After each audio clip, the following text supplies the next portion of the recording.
Dear learners, আসসালামু আলাইকুম। শিক্ষার্থীরা, তোমরা দেখতে পাচ্ছ স্ক্রিনে ডু, ডাজ এবং ডিড এর ব্যবহার। আজকে তোমাদের সাথে আসলে এই বিষয়টা নিয়ে আলোচনা করব। যারা জিরো লেভেল থেকে ইংলিশ শিখতে চাও তারা আমার সাথে অবশ্যই থাকবে। এখানে আমি মোট 6টি সেন্টেন্স লিখেছি।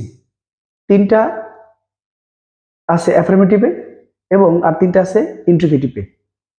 আমরা আজকে জানবো কোন কোন সেন্টেন্সে ডু এবং ডাজ এবং ডিড ব্যবহার করা হয়। তোমরা স্ক্রিনে প্রথম সেন্টেন্সটি দেখতে পাচ্ছ, হি স্লিপস।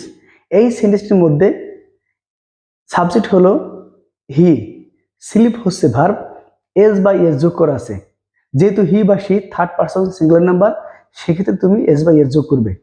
আর এই কারণেই এই সেন্টেন্সটিকে তুমি প্রশ্নবোধক আকারে প্রকাশ করতে গেলে এস বা এস থাকার কারণে ডাজ আনবে।